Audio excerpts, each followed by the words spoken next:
Oi, gente, muito obrigado pela sua audiência, viu? E agora, nesse momento, eu preciso também agradecer ao nosso patrocinador, o WebMob, Olá Imobiliária de Locação. Imagine ter análise de todas as opções de seguro-fiança em menos de 1 minuto.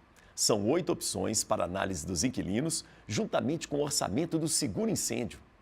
Fazemos tudo isso através da nossa plataforma, que é integrada com as seguradoras Porto Seguro, Tóquio Marine, Potencial e Tchu Seguros. Tudo isso já seria ótimo, não é? Mas a gente não para por aí, não. O WebMob é também gestão e atendimento humano. Faça como centenas de imobiliárias. Fale com a gente e agende uma apresentação. O WebMob. Acesse www.webmob.com.br ou então liga para a gente agora, ó, 31 98332 3971. E um bom programa para você. Bom papo!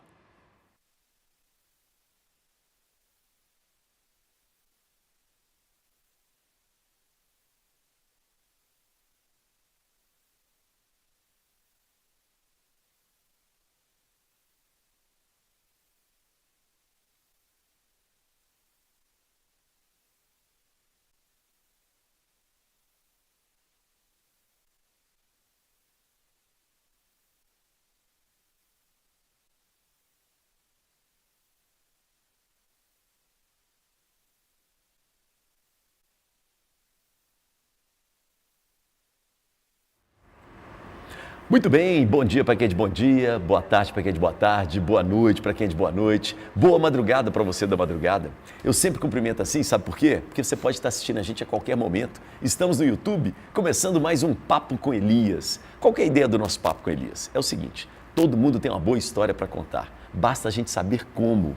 E aí eu trago personagens, pessoas que vão contar um pouco da sua história para ampliar os horizontes de todos nós. E hoje eu tenho o prazer de receber aqui uma pessoa que eu tenho uma admiração muito grande. Fomos colegas de trabalho durante um tempo na TV Horizonte. Ele é professor, escritor, mas eu acho que ele, na verdade, eu tenho certeza, ele é um cronista da vida. Sabe, um filósofo cronista da vida?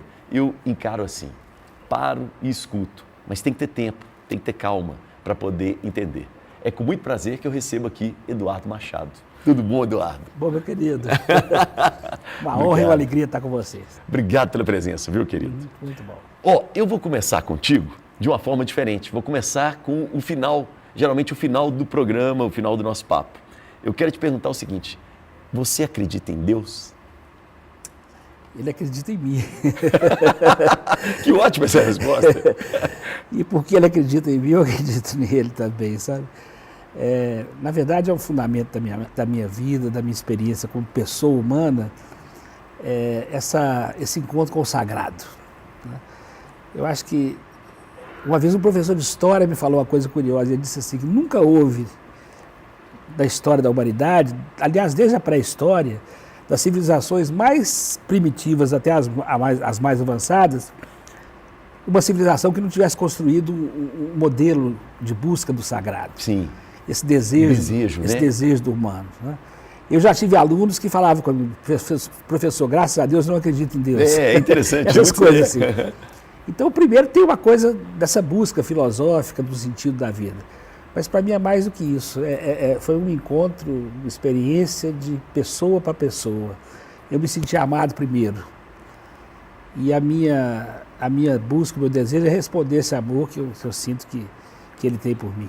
Religião e Deus são coisas diferentes para você? Sim.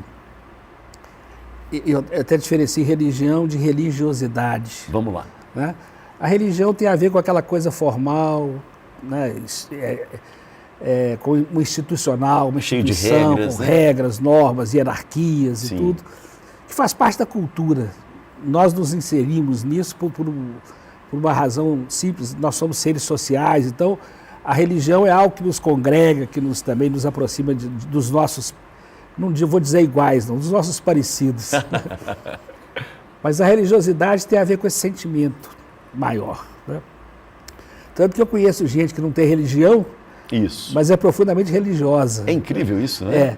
Tem a ver com essa espiritualidade. Né? Então, para mim tem essa dimensão bem presente na minha vida pessoal e daquilo que eu vejo ao meu redor. Eduardo, vamos aproveitar que a gente está nessa seara Se fala muito em cristão hoje. Ah, cristão, né? Família, pátria, tradição. O que é um cristão? Deveria ser aquele que se inspira na figura de Cristo, Jesus de Nazaré, né? Como um modelo, como referência, como mestre, né? Então o cristão teria a ver com isso. Só que o cristão, quando entra nessa dimensão da religião, da estrutura religiosa, ele cai num risco que todas as religiões têm, de se sentir o dono da verdade. E quando eu tenho a verdade, eu não posso aceitar que você venha com a sua mentira, né? Então é complicado isso, né? Então o cristianismo, por exemplo, no Brasil, ele sempre foi tido como religião hegemônica, né? E o catolicismo em especial. Dizem que o Brasil é o maior país católico do mundo. É mentira. É o maior país de batizados. Aqui todo mundo é batizado. O cristianismo, ser cristão, assumir o catolicismo como experiência de vida, de expressão de fé, tem a ver muito mais com valores do que com tradição, né?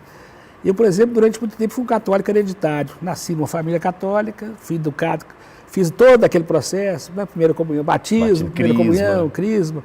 Fui crismado com 5 anos de idade. 5 anos? A confirmação do batismo aos 5 anos? Há 5 anos. Tem noção do alto disso? dos meus 5 anos. Que né? isso? Porque quando o bispo passava na comunidade, tinha que aproveitar. Ele dava um ademão geral na comunidade. Então, o cristão, na verdade, tem muito mais a ver com esses valores que a gente vai assumindo ao longo da vida, né? E com essa dimensão que tem a referência em Jesus de Nazaré, né? O Padre Zezinho tem uma música antiga, lá dos meus tempos de juventude, que ele falava amar como Jesus amou, viver como Jesus viveu. Para mim, o modelo é aquele, né? Aquilo que a experiência de Jesus de Nazaré viveu como pessoa, para mim é a referência que eu busco para ser cristão, para me sentir cristão. Legal. Eduardo, vamos aproveitar e vamos lá na sua infância. Você já me contou vários casos legais, mas não aqui no Papo com Elias. Eu queria que você falasse. Você nasceu em Belo Horizonte. Nasci em Belo Horizonte. Isso. Qual que é o bairro? No bairro do Santo André. Na verdade, eu nasci no Bonfim. Tá. Você nasceu no cemitério? Numa rua de má fama, Rua Paquequé. Ah, sim. Da zona boêmia. Na zona boêmia. Aliás, tem a ver muito com a minha história, porque eu saí ali do Santo André, do bairro Bonfim, Rua Bonfim, esquina ali, quase esquina de Paquequé, e aos 3 anos de idade mudei para o Santo André, Rua Mendes Oliveira. A minha casa, o muro dos fundos da minha casa era o início da Pedreira Prado Lopes, da favela da Pedreira Prado Lopes. Tinha barracões que foram construídos usando o muro da minha casa como uma das paredes. Perfeito. Né? E a gente pulava o muro de lá para cá, de cá para lá. Tudo tranquilo. E o ponto de união da gente ali era o campinho de futebol. Né? Era a minha experiência foi muito rica nesse sentido, porque eu era, entre aspas, um menino rico. Perfeito. Né? Para aquela realidade ali.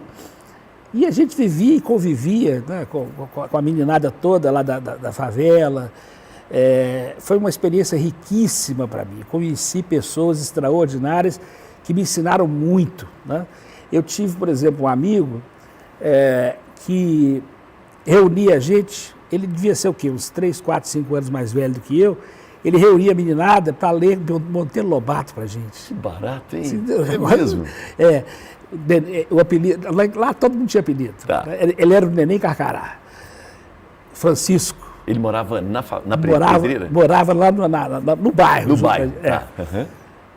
Corria uma lenda de que ele era sobrinho, neto, a mãe dele era sobrinha, neto do Lampião, tinha umas histórias assim, todo mundo tinha histórias naquele tempo. Né? Mas eu convivi com esse modelo de pessoa. Né? Mas seu pai e sua mãe permitiram isso, né? Porque a criança não está nem aí para isso. Né? Ela brinca. Mas seu pai e sua mãe tem um dedo aí, né? Ô Elias, eu fui criança, fui moleque de rua, numa época que ser moleque estar na rua era a coisa mais saudável do mundo. Você entendeu? A rua era o nosso quintal. As brincadeiras que a gente tinha, Bente Altas, Mãe da Rua, Tico-Tico fuzilado, aquelas coisas de criança, futebol. Futebol, né? Era a rua. Né? A primeira lembrança que eu tenho da rua onde eu morava, a rua era de terra ainda. Depois foi calçada e depois foi asfaltada. Né? Tinha o bonde, O bonde passava ali pelo Corte da Pedreira, do Padre Lopes, virava na Mendes de Oliveira e subia até o Bom Jesus, né? O bonde passava na porta da minha casa. Isso, eu nasci em 1953, quer dizer, tô idoso, mas não estou tanto. Não. Tô assim. Belo Horizonte é uma cidade nova, né? É uma cidade, né, nova. Então, eu ia de bonde para o grupo escolar Silviano Brandão, descendo ali na Lagoinha, né? Então, os meus pais, 6 filhos. E eu tive uma característica interessante, porque o meu pai e minha mãe moravam ao lado dos meus tios, que eram irmãos. Ele, irmão do meu pai, e ela, irmã da minha mãe. 2 irmãos casados com 2 irmãs. Não acredito. E aquela casa, eu falava casa germinada. E lá eram 7. Que ótimo. Da minha casa, 6. 13 ali. 13, 12 homens e uma menina. Coitada da Patrícia. 12, para tomar conta dela, né? Então era uma farra, era uma folia só. E eles... Fora a turma da Pedreira. Fora a turma toda. Do bairro da Pedreira. A minha casa, eu não me lembro da minha casa de portão fechado, ou de porta fechada. Era aquele entra e sai, quem chegava, a mesa estava posta, para o almoço, para o café. Então, assim, portas abertas e o coração ainda mais, né? Então foi uma experiência marcante na minha trajetória de vida, me educou muito, eu fui muito educado pela rua, do que ela tem de convívio, de diferença, de viver essa experiência tão gostosa. Eduardo, e a escola? Quando é que ela entra na sua vida? Jardim de Infância Delfim Moreira, ali na rua Espírito Santo. Eu morei ali na Espírito Santo. Eu estudei no Delfim Moreira. Lembrança que eu tenho do Jardim, Dona Hilda, minha primeira professora, lembrança que eu tinha, o que era a pedagogia daqueles tempos? Era a lembrança vaga, eu tinha o quê? 4 para 5 anos, né? Era um pátio, as salas de aula ao redor do pátio, né? Não tinha janela, tudo vazado, e a gente de olho no pátio para a hora do recreio. Isso né? mesmo. Ficava esperando a hora do recreio. E na hora do recreio, o que as professoras faziam? Soltavam um coelho no recreio para a gente correr até no pátio. Não acredito. Acho que gastava um coelho por semana. E era a lembrança que eu tenho é essa. Do coelho na hora do recreio. Politicamente incorretíssimo. Não. Total. Total. Depois eu fui para o grupo escolar Carlos Góes, na minha rua, do lado da minha casa, e de lá para o Silviano Brandão, né? Dona Maria Carabete França era diretora na nossa época. Muito brava? Brava, uma figura imponente e tal. E de lá para o Colégio do Padre Candim, Colégio Paroquial Nossa Senhora da Conceição. E no Colégio Paroquial Nossa Senhora da Conceição eu tive uma experiência extraordinária, porque eu entrei, né, naquele tempo tinha uma admissão, você faz... Perfeito, 5ª série ali, né? Antes da 5ª série. Antes da 5ª série, era a primeira série ginasial. Antes de entrar na primeira série ginasial, você tinha que fazer uma admissão. Só que eles inventaram uma moda lá, que uma admissão que antes era de 1 ano, eu fiz em 3 meses. Intensivo. Intensivo, as férias. E entrei no colégio, então, na primeira série ginasial, 1 ano antes do que eu deveria. Perfeito. Né? Muito novo. Muito novo. E estudei até o 3º ano no colégio, né? E quando eu terminei o 3º ano do ensino, já do científico, naquela época, o Padre Candim me convidou para ser professor do colégio. Eu passei no vestibular da UFMG, curso de letras, e meu primeiro dia de aula na faculdade de letras foi meu primeiro dia de aula do colégio como professor de carteira assinada. Nossa. Eu dei aula para um colega meu que tomou bomba. Isso. Que loucura. Emendei. Então, eu digo o seguinte, você me pergunta por escola, eu entrei para a sala de aula com 4 anos de idade e saí com 60 e tantos anos, passei a vida toda lá. Mais de 40 anos na escola. Muito, não, contando com o tempo de como aluno... Muito mais. Muito mais de 50, que isso. Né? Foi uma vida inteira ali. Interessante. Mas me conta uma coisa, e o celibato? Não seria natural o padre te convidar para você, né? Ele sonhou muito com isso. Ele sonhou muito com isso. Né? E eu cheguei a considerar essa possibilidade sim. Né? Do sacerdócio. Porque essa dimensão do serviço, né? Na verdade, Elias, uma pergunta que eu fiz durante esse período meu de colégio e tal, o colégio tinha um grupo de jovens, a gente participava muito da igreja muito ativo, e tal, né? muito ativo. E a gente fazia uma experiência de um encontro, que seria hoje um retiro, chamado TLC, Treinamento de Liderança Cristã. Ele era uma versão para jovens dos antigos cursilhos de cristandade, que tinha para os adultos. Lembro. Eles fizeram uma adaptação para a juventude. Para jovens, né? E eu fiz esse encontro, fiz lá em Itaúna, esse encontro. E aquilo mexeu muito comigo. E eu me questionei muito sobre essa questão da minha vocação. A pergunta para mim era, como é que eu posso melhor servir a sociedade, a minha crença, a minha fé, a partir daí. E a decisão minha foi com o padre. Eu fui conversar com o padre Glauco Coimbra, lá da Igreja da Lagoinha, conversar com ele sobre isso, e contei para ele da minha dúvida, dos meus desejos, né, do meu impasse, e ele me disse uma coisa que foi definitiva para mim. Ele falou, Eduardo, Deus precisa tanto de padres quanto de pais. Você descubra o que vai ser melhor para você. E paternidade sempre foi para mim uma coisa muito atraente. Né? Eu tive uma experiência com aquele bando de meninos com o qual eu cresci. Né? Eu tive vários pais, meus tios, a família toda morava por ali, né? A minha mãe, minhas tias. Então, essa experiência da relação de paternidade, de me sentir filho, me convidava muito a ser pai. E eu acertei nisso. Eu me realizei muito, me realizo muito com meus 3 filhos, né, hoje. Com certeza, a maior alegria do meu casamento tem 3 nomes. Daniel, Tiago e Lucas. Nomes bíblicos, né? Nomes bíblicos.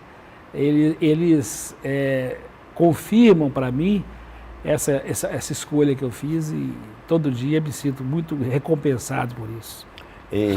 Eduardo, por que o catolicismo perdeu tanta força? Né? Eu acho que ele não perdeu força, não. Tá. Perdeu marketing. Que é um tipo de força, né? Aquilo que eu disse há pouco a você, o Brasil não é um país católico. Né? Eu acho até que a gente teve uma arrogância, né, da hegemonia, da O Brasil tem uma grandiosidade, né? A Amazônia é a maior do mundo, nossos rios, né? Aquela coisa, está muito lá no hino nacional, né? Isso, e verdade. A gente ficou meio deitado eternamente em berços esplêndidos, entendeu? E o cristianismo, o catolicismo fez muito disso. Né? E, na verdade, eu acho que agora, de uns tempos para cá, é mais possível das pessoas se reconhecer como um cristão católico por opção e não por herança. Ótimo, entendi. Não por uma tradição. Mais autêntico. Né? Então, porque não está na moda ser católico. Não está na moda. Não tem marketing. Se você perde em quantidade, mas ganha muito na qualidade da adesão das pessoas. Né? E eu prefiro, eu me lembro de uma expressão que me incomodava desde sempre, a pessoa falava assim, eu sou católico, mas não sou praticante. Era muito comum isso. Você entendeu? Como assim? Católico não praticante, era uma definição Era uma definição. Com perdão da expressão, que diabo é isso? Que show da Xuxa é esse, né? Como se fala hoje. Como assim, né? Eu sou, mas não sou. E a Igreja Católica aceitava isso, né? Aceitava. Só para ter números, talvez. Era confortável isso. E foi péssimo para a Igreja, Foi péssimo, foi muito ruim. Né? Mas hoje eu percebo, assim, nas experiências que eu tenho, às vezes sou convidado, por exemplo, um bate-papo numa paróquia, com grupos, né? Ou mesmo nas redes sociais, eu estou muito presente lá. O retorno que eu tenho tem muito a ver com essa experiência da adesão. A fé cristã que habita em mim tem a ver com esse desejo, essa busca de uma experiência religiosa e de religiosidade. Não é uma herança, não é uma tradição assim que eu estou continuando, nasci católico como se fosse um sobrenome, Martins Machado. Né? Eu não escolhi ser Martins Machado, Sim, herdei do meu pai e da minha mãe. A maioria das pessoas também não escolheram ser católico. Né? Isso ficou muito ruim, é muito ruim isso. Era muito ruim. Era. Porque dava uma falsa impressão, né? Essa hegemonia e tudo. E aí, em algum momento da pessoa, né, faltava a religiosidade, o sagrado, e aí... E aquele Deus que nos era apresentado, Elias, na hora H ele não servia não. Que ótimo, fale mais sobre servia, isso. Não. Qual que é a imagem que eu tinha de Deus da minha infância? Era na porta da igreja, na igreja da Lagoinha, logo na entrada tinha um quadro. Esse quadro tinha um triângulo e dentro desse triângulo tinha um olho. E debaixo do quadro, debaixo do olho, tinha uma frase: Deus me vê e me julgará. Nossa. Deus era isso. E as mães, as tias, as catequistas caprichavam no negrito, né? Deus vê tudo, tudo. E você já ficava pensando, nossa, será que ele viu aquela cena do banheiro? Viu? E aí ficava uma relação com Deus que não era de amor, era de medo. Não era amar a Deus sobre todas as coisas, é ter medo de Deus em todas as coisas, né? Isso na hora da dificuldade, na hora da... Você quer aconchego, você quer carinho, né? Isso mudou em mim quando eu li uma página da Bíblia que para mim está tudo lá. Se um dia tivesse uma guerra religiosa terrível e todas as Bíblias fossem queimadas, queimasse tudo e tal, sobrasse só uma Bíblia. E se essa Bíblia também fosse rasgada e tal, só sobrasse essa página, para mim sobrou tudo. A parábola do Pai Misericordioso, que nós apelidamos erradamente de parábola do Filho Pródigo. Isso, Está tudo lá, né? Você tem um pai, que o filho mais novo chega para ele, pai, ó, estou cansado dessa vida aqui. O menino ficava vendo televisão, você via aquelas coisas lá, aquele mundão da Zona Sul Carioca, e praias e tal, aquela coisa toda. Eu quero outra vida, eu morava na roça, trabalhava no campo, me dá minha parte da herança. E o pai, surpreendentemente, dá. Vai. E o menino vai embora. É incrível, né? E joga para tudo, joga para cima, viveu tudo que podia. Quando ele volta, ele ia ser só eu o pai dessa história. Esse menino ficava bonito e doutor. Eu falei, bonito e doutor. Voltou? Voltou? Agora você vai. Cadê a grana que você viu? Isso, Que você levou? A tendência é A tendência é essa. O que o pai faz? Ele não espera nem o filho chegar, ele corre ao encontro do filho, abraça. Manda fazer uma festa, manda fazer um churrasco.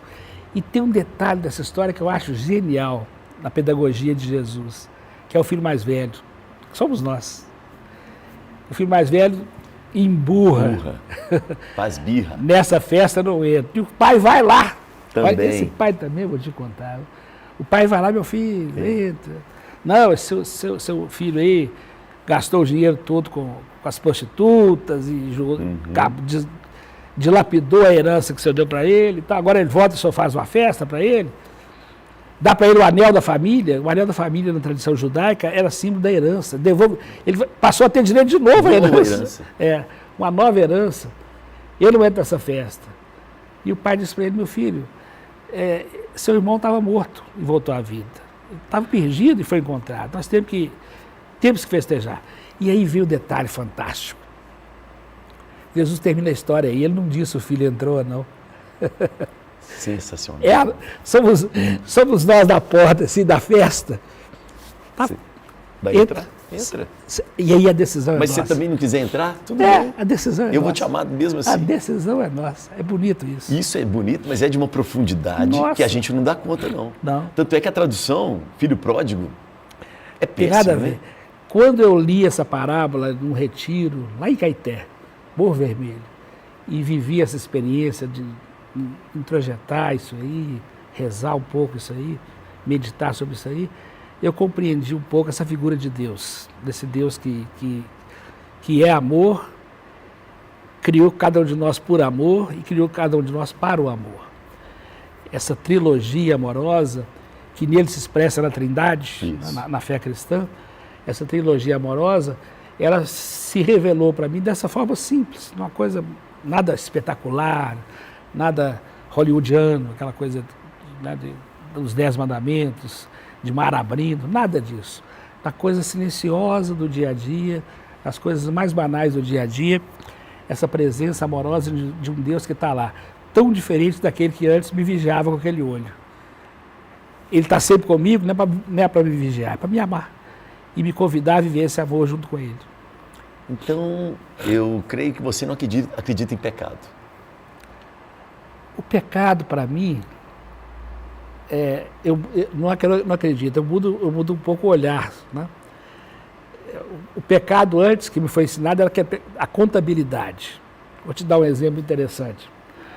Coisa do Padre Candinho. O Padre Candinho, ele era uma figura que tinha lá uma aparente contradição, porque ele era extremamente conservador. Foi criado, foi formado num seminário extremamente conservador, tradicional, com todo o peso da tradição católica. Isso. Mas, ao mesmo tempo, ele tinha uma ternura, que ficava a balança. Humano, né? Contraditório no padre. Chamava a gente de meus filhinhos e tal. Era uma figura extraordinária. Mas a tradição pesa. E ele, por exemplo, lá no colégio, ele era diretor do colégio, e ele dava aula para a gente de tudo, de matemática, de religião, de um monte de coisa. E ele um dia, na sala de aula, falou assim, olha, fez uma lista de pecados que a gente tinha que confessar. Adolescentes, o pecado maior era masturbação. Sim. E ele falou, masturbação é pecado e é pecado mortal. Mortal. Ele usava essa expressão. Usava essa expressão. Porque tinha pecado mortal e o venial. Isso. O venial você ia para o purgatório. Tá. E o mortal era direto do quinto dos infernos, de cabeça para baixo. E aí todo mundo assim, aí um mais corajoso, o Padre Candinho, mas... Tem certeza disso? Cada um. Você tem que confessar todos. E aí virou um problema para a gente. E aí o que o Padre Candinho fez? Ele criou uma espécie de como é que eu vou dizer? Não é um símbolo e tal. Por exemplo, você passava perto do Padre Candinho e fazia assim para ele. Foram 2 vezes, ele já dava... Ótimo. Você precisava conversar muito. Dava, entendi. Porque era 500 meninos, 300 meninos, você já pensou? Aí um dia sai uma notícia, na Folha de São Paulo, teve uma revisão em 1978, por aí, uma revisão do Código Canônico, e aí a masturbação deixou de ser pecado. Puxa vida. E a Folha de São Paulo, de sacanagem, colocou na manchete, lá na página interna, assim, masturbação não é mais pecado. E eu peguei o jornal, levei para o Padre Candinho. Claro, opa! E o povo que estava no inferno agora, como é que vai fazer? Retroativo. Isso aí, né? Mas tinha essa visão de pecado, né? Nessa época, 1978, você já estava dando aula, ou ainda não? Já, 74 né? Eu comecei a dar aula. Isso. E aí, hoje eu vejo o seguinte, eu vou emendar o meu conceito de pecado com o conceito de inferno. Boa, vamos. A pergunta que... Vamos junto. Vamos. Se você acredita em inferno. Eu acho que o inferno é o seguinte, e aí tem a ver com a minha ideia de pecado. É você chegar lá, quando você fala lá, e você imagina assim, uma sala de cinema, telão, todas as pessoas que conviveram com você estão lá na plateia, tem um lugar de honra para você, seu nome aparece na tela, o filme da minha vida. Você olha assim, puxa, que bacana. Aí aparece você lá, os primeiros momentos da sua concepção, os 9 meses da gravidez, o seu parto e tal, e a reação da plateia, a emoção, o primeiro ano, nossa, tudo é novidade, né? O primeiro dentinho, o primeiro sorriso, a primeira palavra, tudo. E você vai crescendo e crescendo. E aí começam a aparecer cenas que você se sente um pouco constrangido e até envergonhado. Eu acho que inferno será você ver na tela todas as chances que você teve de amar e você desperdiçou. Todas as chances que você teve de ser feliz e fazer muita gente feliz e perdeu. Né? A experiência, para mim, de inferno é essa de, puxa... Né? Que chance que eu perdi. Que chance que eu tive. Que oportunidade que a vida me deu de viver essa experiência gostosa do amado, ser amado, de ser fraterno. De né? perdoar e ser perdoado. Perdoar, né? Né? Se sentir perdoado. Né? O perdão, Elias, talvez seja a forma mais humana de amar, porque ele brota das nossas fragilidades. Né? Quando todas as portas parecem que se fecharam, por uma frestinha de luz o perdão aparece ali. Olha só, Eduardo, você acredita que o perdão está aí na gente? A gente que se perdoa? Primeiro, né? Você tem que ter essa capacidade de... Quanto mais eu reconheço as minhas fragilidades, mais eu me sinto capaz de perdoar o outro. Perfeito. Quando eu olho para mim mesmo Sim. e percebo as minhas limitações, as minhas contradições, que são tantas, né? Eu me sinto capaz de compreender a fragilidade do outro e acolher. Né? O perdão, na verdade, vou usar uma expressão um pouquinho chula aqui, o perdão é a capacidade de transformar a merda em adubo. E nós somos capazes. E somos capazes. Né? A ciência, o homem, E o merda é adubo. É adubo. Faz nascer... O cheiro, quando a gente passa, né? Perto, as crianças estranham. Alguém fez cocô aqui? É daí que vai vir o alimento. E é isso. Né? Quer dizer, você fazer brotar daquilo que aparentemente é descartável, desprezível, fazer brotar o novo. Então você acredita na recuperação do ser humano? Totalmente. Totalmente. Né? Eu acredito que em todas as pessoas humanas tem um anjo e um demônio. Tem aquela história do monge que, em vez de falar anjo e demônio, ele fala de dois cachorros. Um bravo, nervoso, agressivo, e o outro manso, dócil e tal. E aí o discípulo pergunta para o mestre, mas qual dentro da gente tem esses dois cachorros? Tem. E os dois estão sempre brigando, então, qual que vai ganhar? Aquele que você alimentar. Não. Aquele que você alimentar. Isso. Então, acho que o desafio da vida é esse, o perdão faz parte disso, alimentar essa docilidade, essa serenidade, alimentar esse lado bom que todo mundo tem, o anjo, fazer esse anjo, e aprender a conviver com os nossos demônios que todos nós temos. Né? Tem coisas que eu já fiz, ou que eu penso às vezes, será que fui eu? Fui eu mesmo. Né? Coisas das quais eu me envergonho profundamente. Ódio, né? Às vezes. Ódio, sim. Nossa. Você vê uma pessoa falando determinada você coisa, se vê diante de um sentimento que é terrível. Mas aí vem a liberdade humana. Eu posso sentir, mas não preciso consentir. Eu posso trazer para dentro de mim a civilidade. Né? Uma vez eu participei de um debate, na época daquele plebiscito que teve sobre armas, sobre desarmamento e tal, a lei de desarmamento. Fui convidado para participar de um debate numa faculdade e havia um deputado, um delegado e eu. E a plateia, todo mundo a favor de armar todo mundo. Esse é um discurso muito popular. E eu comecei a colocar os meus argumentos e tal, comecei a incomodar. Eu era o patinho feio da história. Sim. Né? E aí o delegado usou aquele argumento que é muito típico desse tipo de mentalidade. Se sua filha fosse estuprada, se fosse com você e tal. Falei, delegado, se fosse minha filha fosse estuprada, eu fosse seguir os meus instintos, não precisava nem de pena de morte, não, de arma, não. Eu mesmo matava. Resolvia isso. Eu mesmo matava. E ia me igualar ao agressor, ia ficar igual a ele. Né? Então, eu tenho que trazer para dentro de mim esses milênios de civilidade, de civilização, de educação, para poder perceber que muita coisa eu posso quase tudo, mas tem coisas que eu não devo. Eu posso sentir um ódio que eu não sou capaz de descrever, mas eu não posso consentir que esse ódio seja usado para direcionar a minha vida. Né? Então, é uma experiência de se humanizar cada vez mais. E é processo. Todos nós estamos vivendo isso. Né? E é uma ida e volta. Às vezes, por exemplo, você cai de novo em contradições e erros que você imagina que já tinha superado. E aquilo te pega de volta. Acontece contigo isso? Acontece. Nossa, e como? O apóstolo Paulo tem uma passagem que ele fala assim, ele usa a expressão um aguilhão na carne. Aquilo que eu pensei que eu já superei e tal, a minha vaidade já conquistou, me ferrou de novo e me mostra, calma. Você tem netos? Não tem. Não tem ainda, né? Não tem ainda. E é um trauma da minha vida. Um trauma. Tomara que meus filhos não vejam, que eu não estou cobrando, não. Não. Eles vão ver. Uma cobrança tranquila. Não é cobrança, não. porque eu acho que neto deve ser um negócio, eu vejo meus amigos, né? Eu acho que a criança me encanta. Criança, eu acho que... Toda vez que eu vejo a criança, eu falo, Deus continua acreditando na gente. Olha aí. Porque a gente aprende com as crianças. Nossa! Né?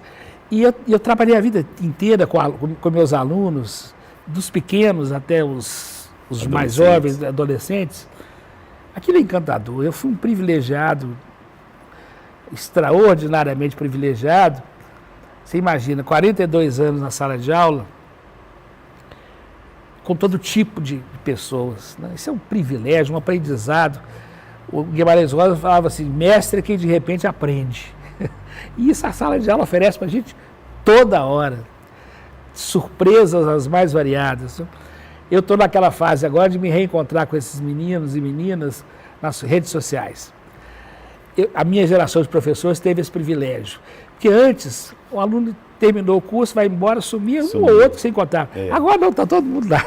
Muito legal isso, né? Muito tá vendo legal. as redes sociais usadas para o bem, né? Para coisa boa. Elias, vamos dizer bem, né? Que ferramenta fantástica. Não é? Que ferramenta fantástica, né? Eles fazem encontros de 30 anos de formados e encontra a turma toda. Não, você marca uma pessoa na rede social...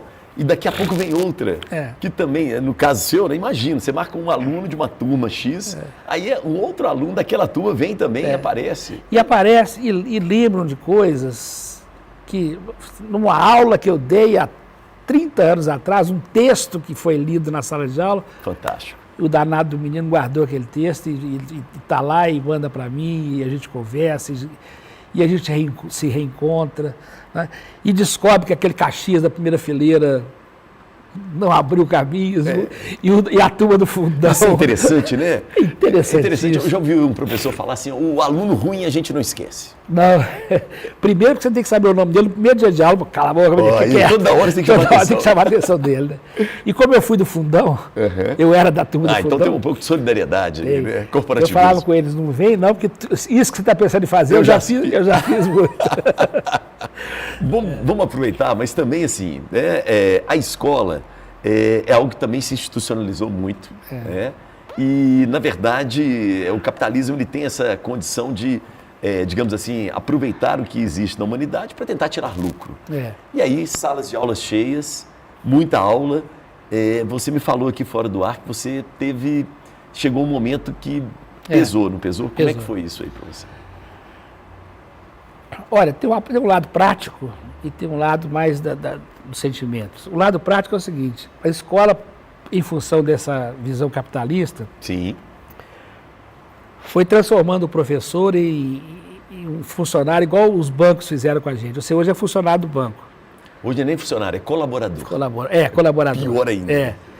Mas o caixa, antes, que fazia o serviço. Agora você tem que fazer lá...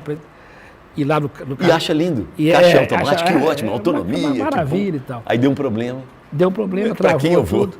Ou uma pessoa idosa, por exemplo, as dificuldades que tem, né, senhas e aquela coisa toda.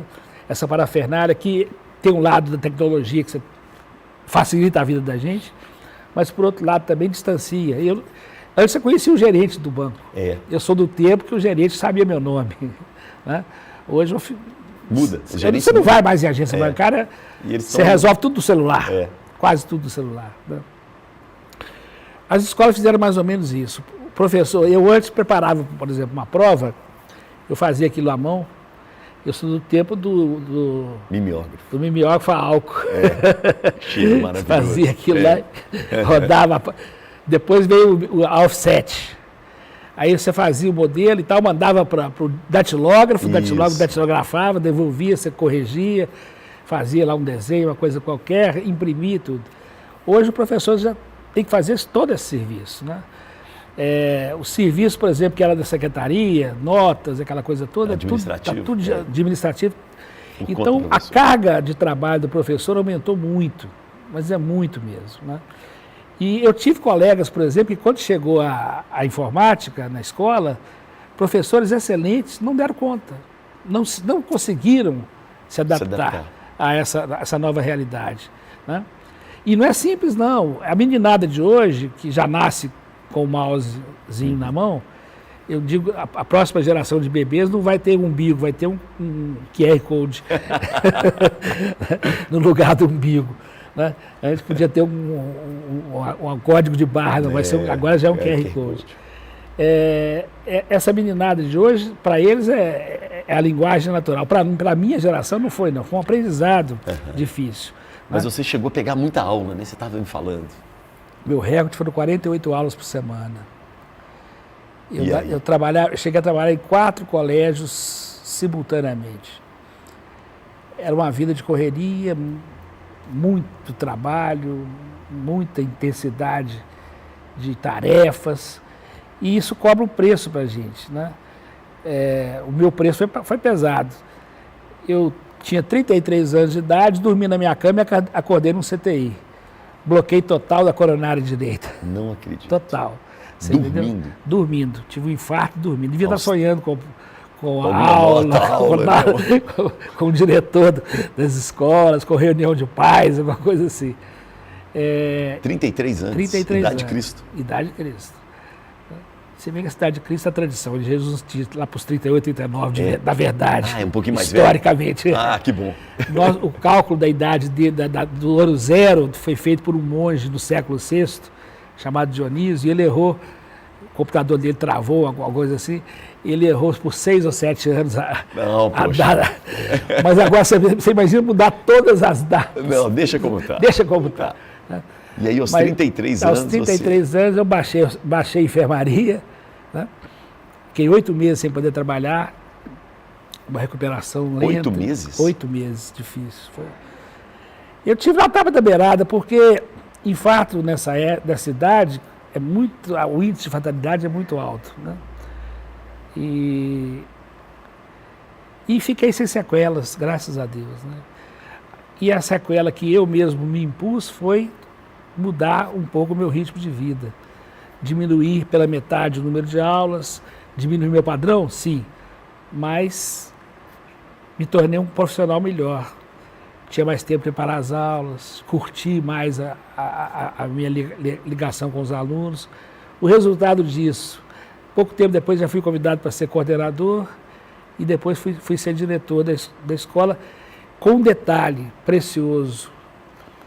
Eu tive a sabedoria, quando eu fui convidado para assumir a direção do colégio, a diretoria de pastoral do Colégio Loyola, eu coloquei para o diretor-geral, falei assim, aceito com uma condição, eu não saio da sala de aula. Isso. Uhum. Quero continuar. Mas diretor dando aula? Você nem precisa. Falei, eu acho que todo diretor devia dar umas aulinhas de vez em quando para ver onde o colégio é o chão da fábrica. É o chão da fábrica. É onde o colégio acontece. É ali que acontece. Né? E eu tive o meu período inteiro de trabalho nas escolas foi ligado a essa experiência da sala de aula. Eu podia ter o contato com o menino lá, com a menina, com os alunos, né? Ver olho no olho, por exemplo, as decisões que eram tomadas por diretoria, as normas, as regras, sim, o que funciona, o que não funciona. Lá, né? Eu vivi, por exemplo, coisas que hoje parecem bobagem, né? Quando chegou o celular. Sim. Agora está voltando a discussão, né? Na Austrália proibiram e tal. Mas não podia celular. Não podia no início. Não podia calculadora. Bem não podia usar calculadora. Bem lembrado. Né? Então eu vi eu fui testemunha ocular, eu vi chegar a tatuagem, eu vi piercing, brinco, eu vi chegar tudo isso. Eu fui testemunha de bainha de calça, eu vi chegar muita coisa. E nem por isso, né? Os meninos se tornaram piores, né? Eu tive uma aluna, olha para você ver que legal, essa menina deve ter hoje mais de 50 anos de idade. E eu tenho contato com ela até hoje e muito assíduo nas redes sociais. Ana Eduarda, ela se chama. Essa menina me deu uma lição de vida bacana demais. Quando ela estava na 8ª série por aí, hoje é o 9º ano, o coordenador do Loyola, um dia parou ela no corredor e falou assim, olha, você está de sandália, de chinelo, sei lá? Não pode. Não pode. É tênis, tem que vir de tênis. Mas o calor dele, tênis. A regra é tênis. Aí no dia seguinte ela foi dar aula de tênis, um de cada cor. Um tênis verde, outro vermelho. Mesmo? falei, gente, Atrevidíssima. eu falei, fantástico. E agora? O que ele vai falar? Não pode falar não nada. pode falar de deles. Isso é muito... O ser humano, ele dá, né, um nó em pingo d'água, como se diz, né? E para ser... romper com aquela coisa do uniforme. Nós somos metamorfoses ambulantes. Nós somos disformes, disformes o tempo. Né? Somos únicos, Elias. É. Nunca houve, não há, nem nunca vai haver um Elias, um Eduardo. É. Se eu fosse gêmeo, solta os dois no mundo, cada um, né, gêmeos idênticos, univitelinos. Sensacional isso. São duas pessoas completamente diferentes, completamente diferentes. Jesus foi revolucionário? Totalmente. Mais do que revolucionário, Jesus foi rebelde. Ele se rebelou contra o sistema, um Estado teocrático, né? Israel, naquele tempo, era um Estado teocrático. As normas religiosas se misturavam com as regras e as leis civis. As pessoas eram regidas por esse modelo, mesmo durante a dominação romana, né? E Jesus, a lei foi feita para o homem, não o homem que foi feito para a lei, não. E ele se rebelava, ele rompeu com muitas regras e tradições, né? Foi criticado por isso, foi chamado de beberrão. No Evangelho de Marcos tem um trecho que ele fala: vocês, seus princípios, são beberrões, porque ele gostava de uma mesa, gostava de um vinho. Aliás, o primeiro milagre de Jesus, qual que foi? Do casamento? Do casamento. Não é? O que ele fez no casamento? O pessoal os nossos ouvintes, telespectadores, transformar água em vinho. Não, ele inventou a saideira. A festa estava acabando, o vinho já tinha acabado, mas a festa estava tão boa, estava tão gostoso ali e tal. Peraí, gente, a saideira. E se João, que conta essa história, fala a verdade, João era pescador aumenta. Tem que dar um desconto aí. Mas lá no Evangelho de João fala que foram 6 talhas de 100 litros cada. 600 litros de vinho do bom. Põe saideira nisso. Põe saideira. Faça ideia o estado que Tomé saiu dessa festa. Esse Jesus humano, você entendeu? Ele rompeu muito com essas... Então, mais rebelde do que mais rebelde. Que é uma coisa importante, você diferenciar o rebelde do revoltado. O revoltado, realmente, ele reproduz na sua ação aquilo que é a causa da revolta dele. O revoltado, por exemplo, um terrorista. Uhum.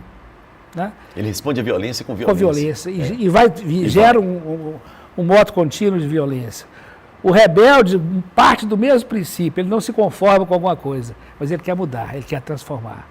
Né? Jesus foi essencialmente um rebelde. E o rebelde que se mobilizava a partir do amor, da experiência da amorosidade. Né? Dá para a gente pegar um pouco dos princípios do hippie com os princípios de Jesus?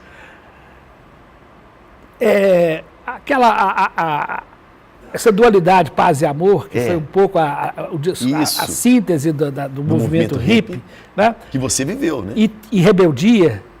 E rebeldia tem muito a ver com essa figura de Jesus, né? Cabeludo, sem ler, sem documento, andava para todo lado, sandália e tal. Então, é possível a gente pensar assim, que muitos dos líderes, talvez, do movimento hippie, na sua visão anárquica e de romper com estruturas e tal, tenham encontrado na figura de Jesus uma inspiração, um modelo, né, que inspirava muita gente. Né? Tem um filme daquele tempo, não vou lembrar o nome, era uma versão cinematográfica da vida de Jesus, o Jesus hippie, era um grupo de hippies. Sim. O que fez sucesso na época foi o Jesus Cristo Superstar, né, que era musical. Transitava um musical, maravilhoso também. Sim. Aliás, tem uma sequência nesse filme que é a relação de Jesus com Maria Madalena e a música da Maria Madalena cantando para Jesus. É uma coisa, eu arrepio. Ela falava assim, ele é um homem, ele é apenas um homem, mas olhou para mim como um homem algum jamais olhou para uma mulher. Eu lembro disso. Entendeu? É bonito demais, né? E o movimento hippie tinha muito dessa dimensão, não só da paz e do amor, mas de ruptura com uma sociedade que estava acabando de sair da guerra. Isso, e uma guerra fria chegando ali. A Guerra Fria ali, a ameaça do terror atômico, né, pairando sobre a cabeça de todo mundo. Então, naquele momento, naquele tempo histórico, foi uma reação e uma resposta de rebeldia da juventude daquele tempo. Só que elas cometeu seus equívocos também, né?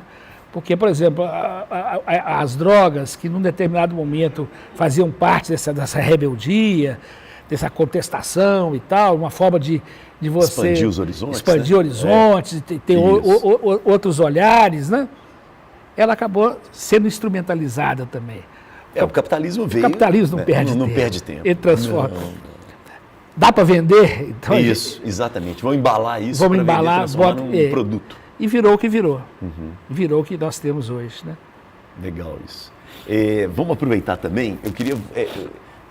a Luísa Renault, né, e o Leandro Neves são um casal queridos. maravilhoso, né? Eu também gosto muito.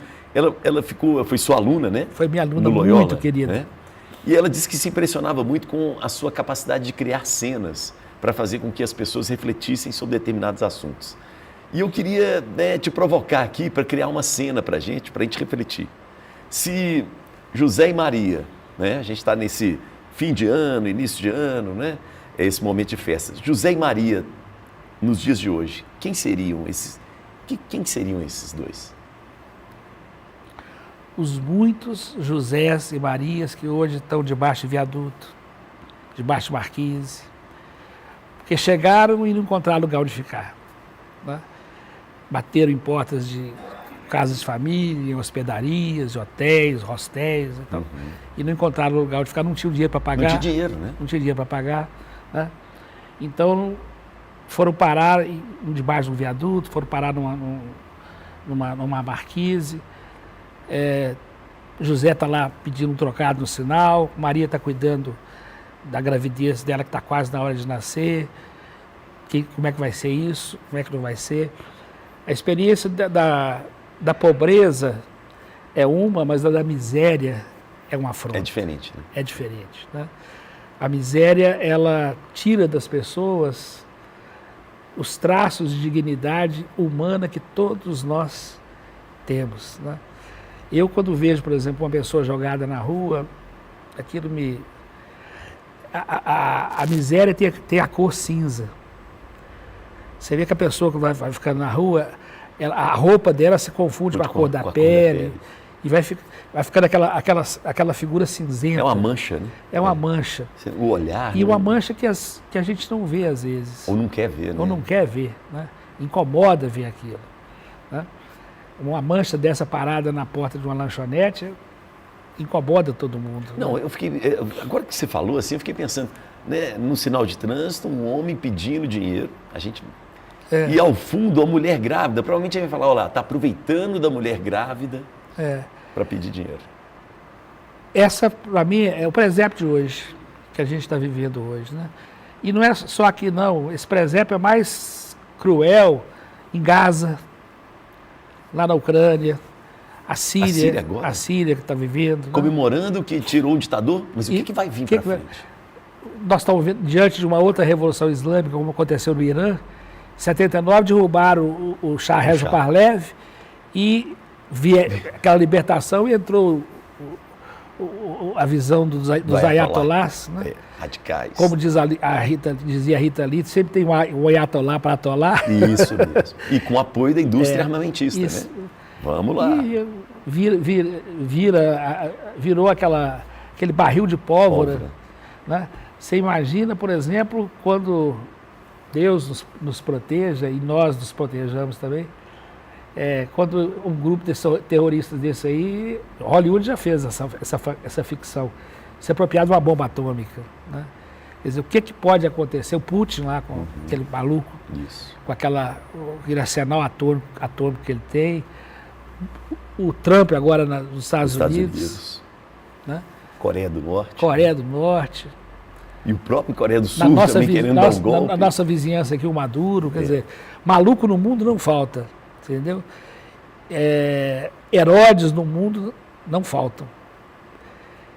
E estamos nós aqui. Nós vamos fazer qual papel? Pastor? Os reis magos que levam o presente. Vamos lavar as mãos? Vamos lavar as mãos como Pilatos. Muita gente lavou, né? Então, as figuras bíblicas, essas imagens de cenas bíblicas, elas são um convite para que a gente possa mergulhar nelas e trazê-las para os nossos dias. Na espiritualidade inaciana, na qual eu fui formado, os exercícios espirituais de Santo Inácio de Loyola, tem uma experiência que é muito rica, talvez seja disso que a Luísa tenha se lembrado, que eu fiz muito isso com os meus alunos, que era a experiência da contemplação. O que era a contemplação? É você imaginar uma cena bíblica, uma cena do Evangelho, e você entrar naquela cena. Realidade virtual. Você se sente ali dentro. E você interage. O desejo da realidade virtual é você estar com Jesus, estar perto dele ali e interagir. Vou te contar uma contemplação que eu fiz, que foi uma das mais transformadoras na minha vida. Quando Jesus estava lá com os discípulos, uma multidão cercando, e eu estava no meio. E aí alguém falou com ele, esse povo está seguindo a gente já há tempão, nós estamos longe da cidade, todo mundo está cansado, está com fome, manda eles embora para a gente poder ficar, descansar um pouco. E eu prestando atenção naquilo. E Jesus falou assim, mas vocês estão com fome? Vocês mesmos deem de comer para esse povo. Mas não temos nada. Tinha. Aí levanta um menino, garoto lá dos 12, 14, e eu estou de olho, estou olhando. Levando um menino e fala assim, senhor, eu tenho aqui 5 pães, 3 peixes, 2 peixes. É o que eu tenho, mas se o senhor quiser, meu filho, vem cá. E eu olhando aquela cena. Vem cá, me dá aqui. Trouxe a cena. Jesus pegou era uma sardinha frita, pegou o pão, partiu o pão e fez um sanduíche, esfarinhou lá a sardinha, fez um sanduíche, deu um pedaço para o Pedro, um pedaço para o João, um pedaço para o Tomé, foi distribuindo aquilo, acabou. Ficou todo mundo sem graça e tal. Aí alguém, tem aqui uma pega de banana caturra, o outro levou, tem um frango assado, todo mundo tinha. A gente já faz isso. Por exemplo, você está na sua casa e chega aquela visita da boca grande, você esconde a última fatia da torta, você esconde atrás do pote de manteiga para ninguém ver. Todo mundo tinha. E todo mundo tinha e pôs para fora. E o que virou? Virou um piquenique imenso. Porque quando a gente guarda, falta. Quando você distribui, sobra. Lanche coletivo na escola, não é isso? Cada um leva um pouquinho junto, vai fazer aquela mesa. Não falta, acaba sobrando. Sobra, e sobrou 12 cestos. Você entendeu? E no final dessa história, eu me imaginei assim, Jesus passando no meio do pessoal e rindo, aquela folia, aquela brincadeira, gente cantando. E aí ele pegou um pedaço de pão, pegou um pedaço de peixe, fez um sanduíche e me deu. E me deu uma taça, um copo com vinho. E eu senti naquele momento que ele não estava querendo alimentar meu corpo, ele estava querendo alimentar a minha alma. O olhar dele para mim, a experiência dele, daquele gesto tão pessoal, né? Você partilhar o pão com alguém é algo absolutamente fraterno. Isso. Aliás, a palavra companheiro, companes, aqueles que compartilham o mesmo pão. Eu sou companheiro. Olha, que lindo, hein? É bonito. Companheiro. Companheiro é isso, aqueles que compartilham, companes, aqueles que compartilham o mesmo pão. Sensacional. Bacana. Padre Júlio Lancelotti. Um santo dos nossos dias, uma figura admirável em todos os sentidos, né? Eu tive o privilégio de conhecê-lo pessoalmente, lá em São Paulo. Sim. E visitar lá a obra dele, o trabalho que ele faz. E, assim, é um profeta dos nossos tempos, é um santo dos nossos tempos. O Elias, o que tem de santo e de santa solto no mundo, e a gente que não vai chegar à glória dos altares, como se usa a expressão, é muita gente. Porteiros de escola que eu conheci, de uma santidade, de uma beleza de vida fantástica. O porteiro de escola é uma pessoa importantíssima. Nossa, os meus alunos vão lembrar do Tião Porteiro, do Leandro, sabia o nome de todos Todo os meninos. mundo conhece os pais, não deixa sair, né? Esse menino não veio hoje, você não veio ontem, o que houve, tal, pergunta e tal. É a figura talvez mais importante da escola, porque é o primeiro rosto. É o rosto da confiança, é o rosto do conforto. Né? Me perguntaram uma vez sobre isso. O mais importante da escola são os alunos. Eu falei assim, também, mas tem pessoas na escola que, se fechar a cara, fecha também a porta, fecha os olhos, E fecha a escola. E fecha a escola. Né? Uma pessoa que não sabe receber, não sabe acolher, e eu estou falando muito mais de, não é essa coisa de treinamento, não, é coração. Né? Legal. José e Maria poderiam ser um casal homossexual?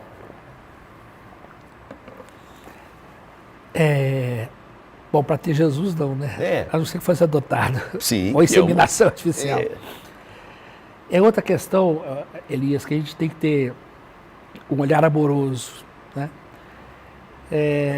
A experiência do amor, eu tenho um trabalho, entre aspas, eu presido cerimônias de casamento que não tem nada a ver com religião, tem a ver com religiosidade.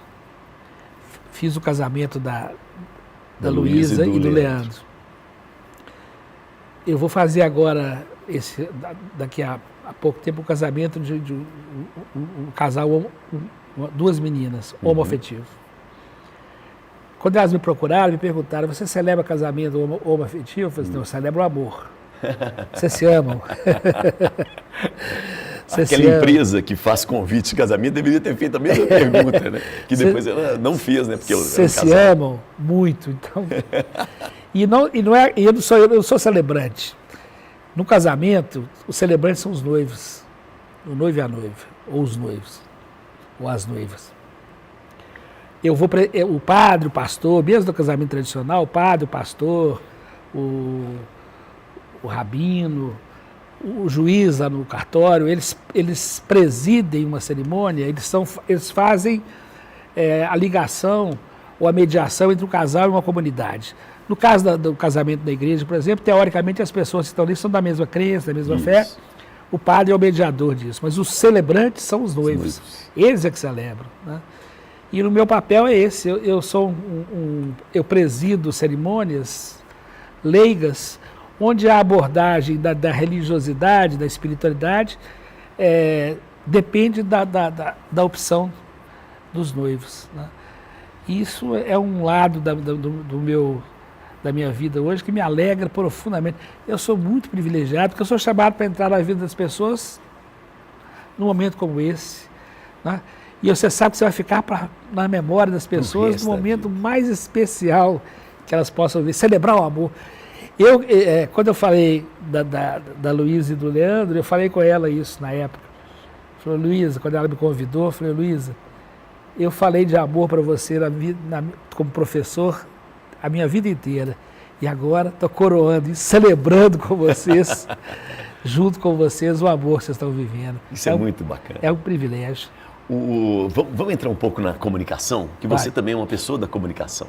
E eu me lembro de você, né, quando eu fazia o Caleidoscópio na TV Horizonte, você tinha um quadro sensacional sobre todas as coisas. Isso. Como é que nasceu aquela ideia? Aquela ideia nasceu da cabecinha do coração de uma amiga muito querida minha, que era diretora do Jornal de Opinião. Sim, diretora da Igreja Católica. Da Igreja Católica. Que era o jornal, depois foi assumido pela Arquidiocese e tal. A Graziela Cruz. Sim, isso, sim, fantástico. A Graziela era diretora lá de artística e ela lia, eu escrevia no Jornal de Opinião, eu tinha uma página no Jornal de Opinião. Né? Eu me lembro que o padre Libânio tinha o Olhar do Teólogo, genial, genial o padre Libânio, saudade dele demais da conta, do mestre que ele foi para mim.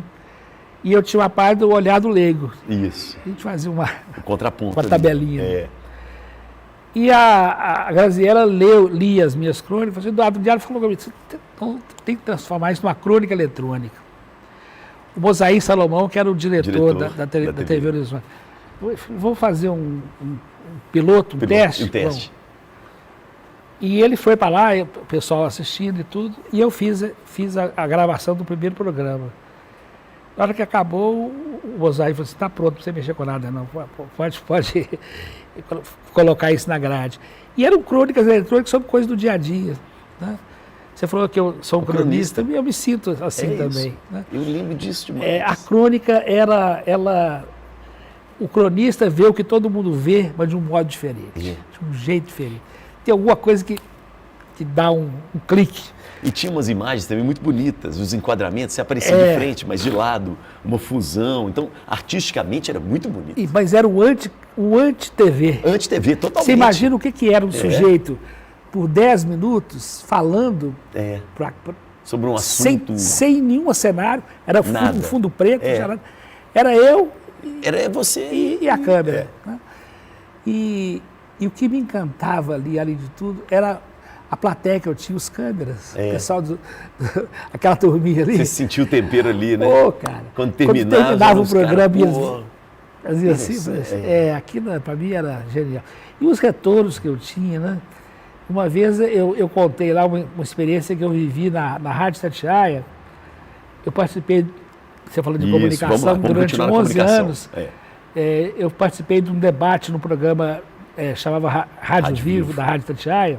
Zé Lino. Do Zé Lino.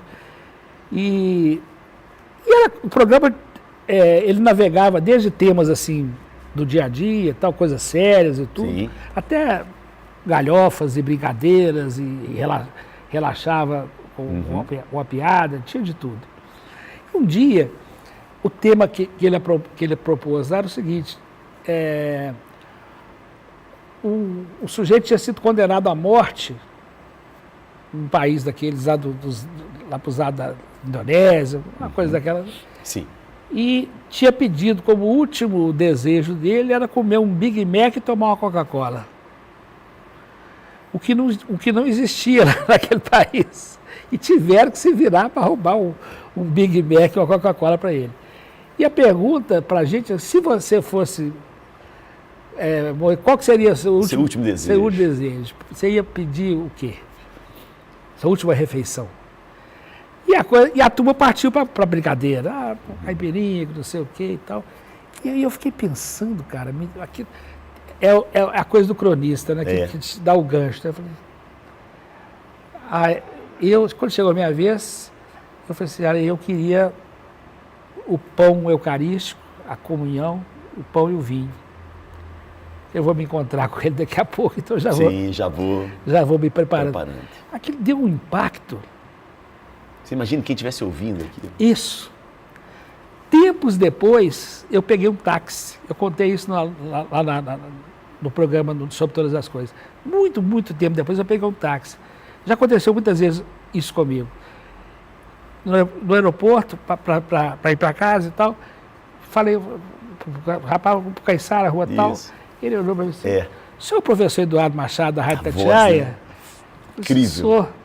O senhor não sabe a mudança que o senhor fez na minha vida, e contou esse episódio. Esse episódio. Você não imagina, Elias, que marca que você deixa. A gente pode ficar na vida das pessoas como lembrança, como um sorriso, como uma cicatriz. Né? Na vida desse cara, que eu nem sei o nome dele, aquela conversa brasileira, no final, você aparece lá, você nunca sabe onde é lá. Até mais e tal. Isso. Marcou a vida dele. Segundo ele, mudou muita coisa na vida dele. Eu não sei o que foi. Nem o que, né? E nem era meu propósito. Né? Naquele momento, a pergunta que foi feita, eu podia muito bem, que eu sou muito brincalhão, adoro. O humor, para mim, podia ter embarcado nessa. Podia ter embarcado nessa. Mas aquele me deu um estalo. Um clique, assim. Um clique. Poxa, de verdade, eu queria comungar, pão e vinho. Já vou me encontrar com ele, já começo esse encontro a partir daqui. Muito bom. Vamos continuar na comunicação no Chacrinha. Tá. O velho guerreiro, que também fazia coisas do Arco da Velha. Isso aí, ó. Vamos buzinar. O que ou quem você buzinaria, hein, Eduardo? eu buzinaria para começar Jair Bolsonaro. Eu acho que foi um atraso de vida na nossa história política, mas ao mesmo tempo revelou muita coisa que a gente... Pois é, eu ia te perguntar isso. O que a gente aprende com o Bolsonaro e toda aquela postura dele? Tem o que aprender? Pergunta difícil, porque... Ele não pode ter aparecido à toa, né? Não, ele na verdade, ele tirou muita coisa do armário. E está aí. Isso, ele foi eleito, ele tem voto. Né? O Bolsonaro está inelegível, mas o bolsonarismo não. Né? E eu não faço críticas assim a figura... É difícil até falar sobre isso, porque eu tenho que respeitar muito as pessoas que votaram nele. Claro, claro. Teve muita gente que votou nele por acreditar que precisava mudar muita coisa e tal, esse movimento de mudança. Nem todo mundo que votou é extrema-direita, é radical. Não é não. Né? Tanto que muita gente está hoje decepcionada com os desdobramentos todos, né, dessa história que veio à tona agora, dos planos lá de golpe de Estado e tudo. Mas o Bolsonaro, acho que foi um atraso de vida, mas ao mesmo tempo revelou o quanto que nós temos ainda para caminhar e para amadurecer como cidadão, como seres de política. Porque a política, ela é terrível, mas é a única forma que a gente tem de conduzir uma sociedade. Não tem jeito. No dia a dia da gente, no dia a dia da gente. Não é só política partidária. O Churchill falava que a democracia é a pior de todos os regimes, com exceção de todos os outros. Né? É o que a gente tem pela frente, é o que a gente tem que construir. E eu acho que o bolsonarismo e o Bolsonaro foi uma cunha um intervalo que pode ter esse lado positivo de nos revelar o que a gente não deve ser. Você entendeu? E não que os outros, o Lula, que hoje nos deu aquele susto, né? Na expectativa do que vem pela frente, o PT e aquela coisa toda, também tem muita coisa, tem muitos pecados. Claro. Né? Tem muita coisa para evoluir, mas pelo menos apontam na direção de uma civilidade. Um diálogo. Um diálogo. É possível dialogar. É possível dialogar. Quando tínhamos o PT e o PSDB, né, existia era um possível, tipo de diálogo. Era possível. Mas isso foi rompido, né? Isso foi rompido, brutalmente rompido. Né? E aí o ódio colocado ali, né? E violência, né? Quer dizer, a antítese do amor, quer dizer, leva as pessoas a se isolarem, a se fecharem em seus grupos, né? O contrário do amor não é o ódio, é a solidão. E a gente pode ser solitário em grupos, né? A gente pode ficar fechado nos nossos guetos, nas nossas bolhas. Né? Isso é terrível, terrível, terrível. Porque a bolha te cega, ela não te permite ver o que está lá, o universo maior que tá lá fora. Interessante, boa buzinada, interessante, muito boa. E eu aproveito também já para entrar num outro assunto que eu sempre pergunto, e acho que tem a ver um pouco com o que a gente estava conversando sobre o momento dos hippies no mundo. Muito se discute na nossa sociedade a questão da legalização da maconha. Qual é a sua opinião, Eduardo? Sou meio casusa nesse ponto. Eu acho que a proibição, a criminalização das drogas já mostrou que não funciona, entendeu? Por outro lado, países que fizeram a experiência do liberou geral passaram por dificuldades, passam por dificuldades. Eu não vou colocar maconha nesse balaio, não. Porque a maconha talvez seja a menos prejudicial de todas as drogas. A droga mais prejudicial socialmente é o álcool e está aí liberado. Está aí liberado geral, e não só liberado, mas incentivado e essa coisa toda. Mas já tivemos experiências em países democráticos, absolutamente democráticos, como os Estados Unidos, na época da lei seca, lá nos anos 30, e deu Al Capone, deu os gangsters, deu no que deu. Né? A história é uma grande mestra, ela ensina pra gente mais a conta. Mas a gente é teimoso, né? A gente é teimoso, a gente é burro. A gente é burro, A gente é burro, às vezes, para aprender, você entendeu? Mas tá claro que a proibição pura e simples não... Esse caminho não deu certo. Não deu século certo, XX, a violência, né? Violência, corrupção, você entendeu? O dono da boca não está na favela. Não é aquele Não. sujeito de sandália havaiana que foi arrastado, algemado. Não Isso. está lá, ele não está lá. Né? Tá muitas vezes em lugares que a gente nem imaginava que poderia estar. Hoje, por exemplo, a gente está tendo informações cada vez mais críveis de investimento que o crime organizado faz hoje para eleger representantes, para eleger... É um crime organizado mesmo. Eleger, organizado... pagando estudos para passarem em concurso, para serem juízes, para serem... tem todo um esquema. Então, assim, o Estado não vai, né, em determinados lugares. Não chega. A igreja já não vai também. O exemplo que a gente tem do Rio de Janeiro é outra grande lição da história. Né? O Rio começa com a tolerância em relação ao jogo do bicho.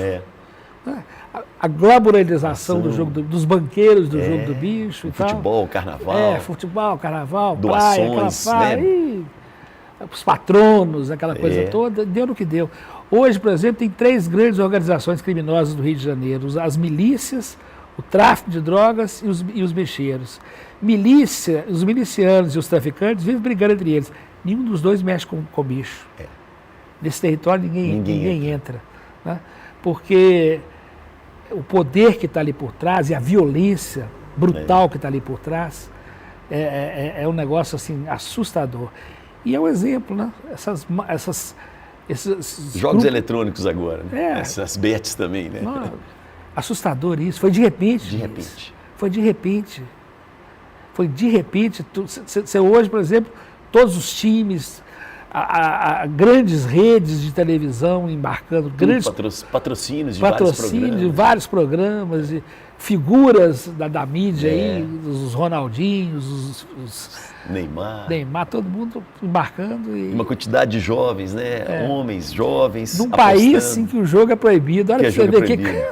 E aí fica nessa discussão sobre a legalização. Legalização de cassino. Né? O cassino está solto aí para todo mundo. É muito assustador isso. Para finalizar, a gente tem aí no mundo a população idosa aumentando. Eu estou dentro. Está dentríssimo, e muito bem, por sinal. Né? A sociedade, né, no Brasil, está preparada para essa população idosa? O que você sente da sua experiência também? Né? Não. Porque nós não temos a cultura de respeito ao velho, entre aspas, né? Como existe em outros países. Né? No Oriente, por exemplo, no Japão é um exemplo grande disso, e nós já tivemos isso primitivamente nas tribos indígenas. Os indígenas, né? Perdemos isso. Perdemos isso. Né? O velho ficou uma coisa... Eu estou usando a palavra velho aqui para ser contundente mesmo. Ficou descartável. Né?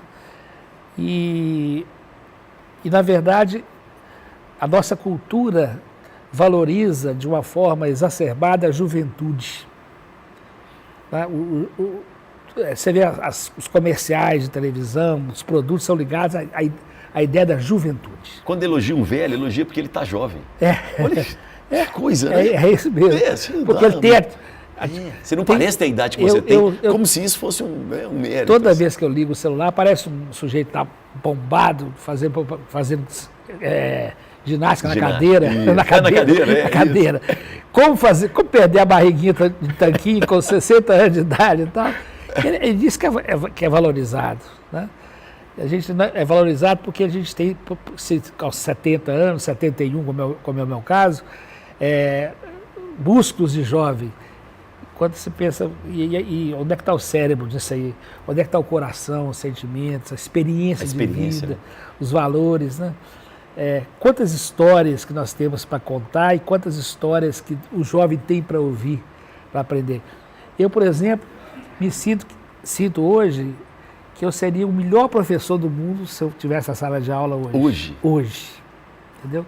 Com a experiência que eu tenho, E eu nunca tive problema de disciplina com alunos. Nunca tive. Mas não é isso. Não é isso. Problema mesmo assim de empatia. Saber abordar o assunto, ter calma.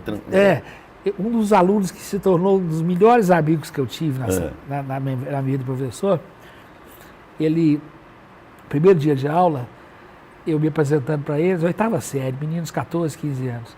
Eu me apresentei para eles, olha, meu nome é Eduardo, eu sou professor de ensino religioso. Cada um de vocês fala o nome e alguma coisa que te identifica para a gente fazer uma rodada aqui rápida. E Boa. primeira impressão, né?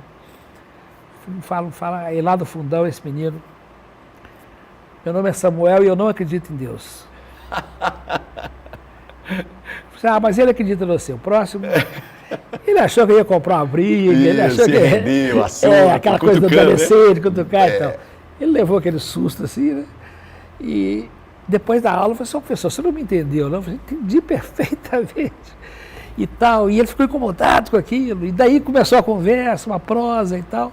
Aquilo abriu uma porta. Abriu uma Podia porta. ter fechado mais ainda. Né? Abriu uma porta para uma relação de carinho, de... Até hoje, ele mora na Bélgica. Hoje, rede social. Uhum. Eu estou lá na Bélgica conversando com ele está aqui batendo papo comigo. Né? É uma riqueza muito grande. Então você gostaria de estar dentro de sala de aula? Eu gostaria de estar na sala de aula. De dar 2 aulas por semana. Isso, não, 48 não. 48 nunca não mais. precisa. Mas o sistema não permite isso, não é? Você Não ficaria permite. caro, entre aspas, para a escola. É terrível pensar nisso, né? Eu tive há pouco tempo um convite para fazer uma palestra, um bate-papo com os alunos do 3º ano do ensino médio do Colégio Santo Antônio. Eu já trabalhei também por 25 anos. Minhas filhas estudaram lá. Cheguei lá, os meninos que estavam lá, a maioria, 90% dos pais deles foram meus alunos. Então, sensacional. A segunda geração estava ali presente e tal. E eu passei lá uma manhã inteira batendo papo com eles, foi aquela coisa deliciosa e tal, sem nenhum conflito de gerações, sem nenhuma dificuldade de comunicação, de entendimento, porque a linguagem do coração é universal, né? Quando a pessoa se sente amada, acolhida, por um gesto, por uma palavra, por um sentimento, ela abre a porta. E você entra, e você também se sente em casa. Boa. O que você está esperando para 2025? Terminar minha obra. Primeiro, eu tenho... Olha para você ver, um sujeito nessa altura da vida resolveu, eu troquei de apartamento para uma casa, porque eu queria ter um jardim. Eu nasci numa casa com quintal, quero voltar. Ter a minha parte um ciclo, final, né? fechar o ciclo numa casa com quintal, estou lá. Mas obra... Você falou, Elias, estou atrasado, um problema aqui com o pedreiro em cima da obra. Obra você não termina, você desiste dela, você larga. Ela te vence. Ela te vence. Primeiro eu quero terminar a minha obra. Mas eu quero que a gente crie juízo cidadão, juízo político, juízo fraterno, né? Que o mundo crie juízo. Eu sei que isso é uma utopia, mas utopia cristã não é só impossível, não é rumo. Eu aponto a minha vida para lá e é para lá que eu vou caminhar. Sem uma utopia, sem rumo, não tem jeito. Né? Quando é que eu vou chegar, como é que eu vou chegar, eu não sei não, mas é para lá que eu estou indo. E todo mundo que eu amo, todo mundo que está perto de mim, se quiser, que venha comigo. Muito bonito. Lembrei do Milton e Brant, né? Quero utopia, quero tudo e mais. Quero felicidade nos olhos de um pai, né? São José da Costa Rica, Coração Civil. Isso cantado na época da ditadura. Da ditadura. Né? E já falava em milícia. Tem a palavra milícia nessa música. Sensacional. Sensacional. Eduardo, obrigado, viu? Sensacional foi estar aqui com você. Querido, obrigado por tudo sempre, viu? Sempre, uma alegria muito bacana, tá bom? Tá joia, querido. Joia. Fechamos então, né? Nosso papo com Elias, maravilhoso, para a gente refletir um pouco sobre a nossa vida, aproveitando o final de ano, né? Sem nenhuma hipocrisia, a gente acaba no final do ano querendo pensar um pouco na nossa vida. E aí a gente convidou esse maravilhoso cronista, professor, escritor, Eduardo Machado. Muito bom. E os horizontes se ampliaram, tá bom? Mas os horizontes do coração, tá, gente? Beijo para quem é de beijo, abraço para quem é de abraço. E eu sobrei, lembrando que vai lá no nosso Instagram, o @papo com Elias, para a gente poder se conhecer melhor. E no meu também, o @elias.sunshine. Valeu!